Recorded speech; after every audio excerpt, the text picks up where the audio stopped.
Hungary के अंदर इस वक्त बहुत बड़ा फ्रॉड हो रहा है वर्क परमिट्स को लेके। बहुत से भाई हमें डेली के बेसिस पे वर्क कॉन्ट्रैक्ट्स भेजते हैं दुबई से, सऊदीया से और मुख्तलिफ कंट्री से। आप लोगों को जो डॉक्यूमेंट्स मौसूल हो रहे हैं एजेंट की तरफ से, अपने कंसल्टेंट की तरफ से, ये मैंने पिछले 1-2 महीने के अंदर जो डॉक्यूमेंट्स चेक किए हैं, मैंने उन डॉक्यूमेंट्स को चेक करने के बाद मैं इस नतीजे पे पहुंचा हूँ, जो सबसे ज़्यादा डॉक्यूमेंट्स फेक डॉक्यूमेंट्स इशू हो रहे हैं हंगरी के नाम पे, वर्क परमिट के नाम पे, वो दुबई में हो रहे हैं और सऊदीया में हो रहे हैं। उसके बाद आता है पाकिस्तान और फिर आता है इंडिया का नंबर। बाकी बांग्लादेश के अंदर और नेपाल से भी हमें डॉक्यूमेंट्स मौसूल होते हैं, लेकिन वहाँ पे इतने ज़्यादा फ्रॉड नहीं हो रहे जितने दुबई और बाकी कंट्रीज़ में हो रहे हैं। तो वो तो खैर आप हमसे चेक करवा सकते हो, लेकिन फ़िलहाल मैं आपको ये बताता चलूँ कि अगर आपको डॉक्यूमेंट मौसूल होते हैं एजेंट की जानिब से, तो उसके बाद नॉर्मली एजेंट आपसे पैसों की डिमांड करते हैं। गाइज़ नॉर्मली हंगरी के लिए देखने में ये आता है। बाकी पोलैंड का हमने देखा है कि पोलैंड के अंदर भी बहुत से लोगों को फेक डॉक्यूमेंट्स इशू होते हैं और इवन के आधे डॉक्यूमेंट इशू होते हैं, और आधे डॉक्यूमेंट्स की बेस पे आपसे जो आपका एजेंट या कंसल्टेंट होता है वो आपसे आप पेमेंट आपकी रिक्वायर्ड कर रहा होता है कि आप उनको पेमेंट कर दें। तो आपने उनको पेमेंट कभी भी आधे डॉक्यूमेंट्स पे या फेक डॉक्यूमेंट पे नहीं करनी। अब गाइज़ यहाँ पे हंगरी में इस वक्त क्लीनिंग की कंपनीज़ के अंदर बहुत बड़ा फ्रॉड हो रहा है।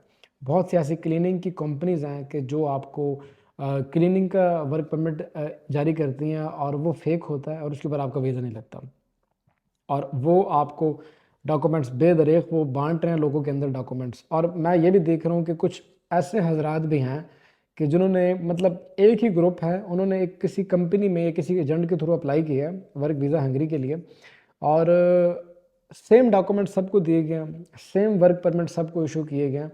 अब वर्क कॉन्ट्रैक्ट तो सेम हो सकता है, लेकिन जो वर्क परमिट होता है, जो लेबर मिनिस्ट्री का अप्रूवल होता है, वो कभी भी सेम नहीं होता। उसके ऊपर जो कोड नंबर होता है वो हर बंदे का अलग होता है। तो इवन के बहुत ज़्यादा लोगों को सेम वर्क परमिट आगे बांटे गए हैं। वो आप चेक नहीं कर सकते क्योंकि उसके ऊपर आपका नाम नहीं लिखा होता। वो हम चेक कर सकते हैं सिस्टम के अंदर कि आपके नाम पे इशू हुआ है या किसी और बंदे के नाम पे इशू है और ये ओरिजिनल है या फेक है। अब एजेंट आपको अगर आधे डॉक्यूमेंट या फेक डॉक्यूमेंट इशू करता है और साथ ही अपॉइंटमेंट भी दिला देता है और उन डॉक्यूमेंट्स की बेस पे आप अपना वीज़ा अप्लाई कर देते हो, तो उसका होगा क्या मसला? क्या होगा मसला? ये होगा कि आपका वीज़ा रिजेक्ट हो जाएगा। और नॉर्मली एजेंट किस बेस पे आपको डॉक्यूमेंट देते हैं, वो यही कहते हैं कि भाई अगर डॉक्यूमेंट के अंदर आपका वीज़ा रिजेक्ट हमारी वजह से होता है तो हम आपको पेमेंट वापस कर देंगे, लेकिन अगर आपकी गलती की वजह से वीज़ा रिजेक्ट होता है तो हम आपको पेमेंट वापस नहीं करेंगे। ये बात मैं आपको बताता चलूँ गाइस कि जब भी हंगरी का वीज़ा रिजेक्ट होता है तो वो कम से कम आपको 2.5-3 महीने के बाद आपको एम्बेसी रिस्पॉन्स करती है, और इन 2.5-3 महीनों तक आपके एक तो पैसे पाबंद हो जाएंगे, दूसरा आपका टाइम ज़ाया होगा। तो कोशिश करें कि आप जब एजेंट के पास या कंसल्टेंट के पास आप उसको पेमेंट करने जाएं, उससे पहले आप अपने डॉक्यूमेंट्स की वेरिफिकेशन करवा लें कि वो ओरिजिनल है या फेक है। हमारे पास रिसेंटली एक क्लाइंट आया, मैं आपको एक छोटी सी एक इंसिडेंट बताता हूँ। तो वो भाई अपने डॉक्यूमेंट्स चेक करवाना चाहते थे हमसे, तो उन्होंने अपने डॉक्यूमेंट्स हमें फॉरवर्ड किए। तो हमने उनसे पूछा ये डॉक्यूमेंट्स किससे लिए हैं और कितनी पेमेंट करके आपने ये डॉक्यूमेंट हासिल किए हैं। तो गाइज उस भाई ने हंगरी का वर्क परमिट 35 लाख पाकिस्तानी 35 लाख रुपए का उस बंदे ने एजेंट को एजेंट के साथ उसकी डील हुई थी 35 लाख रुपए के अंदर। 35 लाख उसने एजेंट को दिए हैं और एजेंट ने उसको डॉक्यूमेंट दिए हैं और अपॉइंटमेंट भी दिला दी एम्बेसी से। तो वो भाई अपना डॉक्यूमेंट चेक करवाने हमारे पास आए।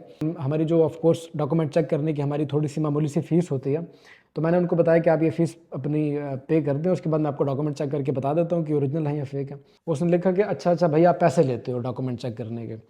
तो मुझे बहुत अजीब लगा भाई, 35 लाख रुपए वो एजेंट को, और इवन के उस भाई का जो वीज़ा था, वो जो डॉक्यूमेंट उसको दिए गए थे वो 100% फेक थे। वो मैंने चेक कर लिए थे, उसके ऊपर आप उस भाई का वीज़ा कभी भी नहीं लगेगा, वीज़ा उसका रिजेक्ट हो जाएगा। लेकिन जो 35 लाख उसने एजेंट को दे रखे हैं, उसके बाद उसको मे भी कुछ पेमेंट रिटर्न हो जाए, लेकिन 3-4 लाख तो उसको कभी भी वापस नहीं मिलेगा, उसका नुकसान हो गया।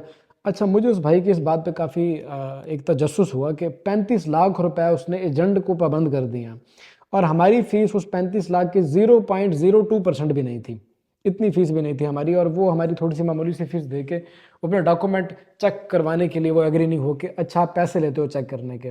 तो ऑफ कोर्स भाई हम पैसे लेते हैं बिल्कुल, क्योंकि हमारी सर्विस है, हम एक सर्विस प्रोवाइड कर रहे हैं तो हम उसके पैसे ऑफ कोर्स आपसे डिमांड करेंगे। ये पैसों की बात नहीं है गाइस, ये आपके फ्यूचर की बात है। और आपके एक तो पैसे पाबंद हो जाते हैं, दूसरा आपकी जो डॉक्यूमेंट्स होते हैं वो अगर फेक हों तो ऑफ कोर्स आपके ऊपर बैन भी लग सकता है कि आपने चीट किया है एम्बेसी को, आप एक फ्रॉड के ज़ुमरे में आ जाते हो। तो मे बी वो आपको बैन ना करें, लेकिन उनके सिस्टम में आप बैन हो जाते हो। आप अगर दोबारा वीज़ा अप्लाई करोगे तो वो आपको वीज़ा कभी भी इशू नहीं करेंगे, अगर आपके डॉक्यूमेंट्स ओरिजिनल हो फिर भी इशू नहीं करेंगे आपको वीज़ा। तो इस चीज़ से बचने के लिए गाइस आपको अपने डॉक्यूमेंट्स आप हमसे चेक ना करवाओ, आप किसी और बंदे से चेक करवा लो, लेकिन आप चेक लाजमी करवाओ। लाजमी अपने डॉक्यूमेंट्स चेक करवाओ, किसी बंदे से भी आप चेक करवाना चाहते हो तो डॉक्यूमेंट चेक करवाने के बाद ही आप पेमेंट करो अपने एजेंट को या अपने कंसल्टेंट को। तो दूसरा गाइस पोलैंड का भी बताता चलूँ कि पोलैंड के अंदर भी इस वक्त बहुत ज़्यादा फ्रॉड हो रहा है, क्योंकि पोलैंड की इस वक्त अपॉइंटमेंट बहुत मुश्किल है लेना। पाकिस्तान से आप अप्लाई कर रहे हो, दुबई से, तो पोलैंड की अपॉइंटमेंट का बहुत इशू चल रहा है। जो एजेंट या जो बंदा भी आपको पोलैंड का डॉक्यूमेंट देता है कि भाई आपका पोलैंड का वर्क परमिट अप्लाई कर रहे हैं, तो आप उससे पहले अपॉइंटमेंट का पूछ लो कि भाई हमें अपॉइंटमेंट कब मिलेगी। तो अपॉइंटमेंट अगर आपको वो दिलाता है तो उसके बाद ही आप उसको पेमेंट करो, अदरवाइज आप उसको पेमेंट ना करो। तो ये कुछ इन्फॉर्मेशन थी गाइस जो कि आपको देनी थी कि जो फ्रॉड हो रहे हैं इस वक्त, किस कंट्री से ज़्यादा फ्रॉड हो रहा है और किस कंपनी के अंदर। क्लीनिंग की कंपनी के अंदर ज़्यादा फ्रॉड हो रहा है, और जो फ्रॉड ज़्यादा हो रहा है वो दुबई और सऊदीया से हो रहा है, हंगरी और पोलैंड को वर्क परमिट्स को लेके। तो ये कुछ इन्फॉर्मेशन थी जो कि आप दोस्तों के साथ शेयर करनी थी। अगर वीडियो अच्छी लगी हो तो वीडियो को लाइक कीजिएगा, और कोई भी क्वायरी हो तो आप हमें कमेंट सेक्शन में, इंस्टाग्राम पे, ईमेल पे हम हमसे पूछ सकते हो। और स्पेशली अगर आप अपना वर्क परमिट चेक करवाना चाहते हो तो इस दिए गए ईमेल एड्रेस के ऊपर आपको अपना वर्क परमिट भेजना होगा। इसी के साथ अब ज़ीशान आसिम को दीजिएगा इजाज़त। मिलते हैं इस तरह की अगले वीडियो में, तब तक के लिए टेक केयर, अल्लाह हाफिज़।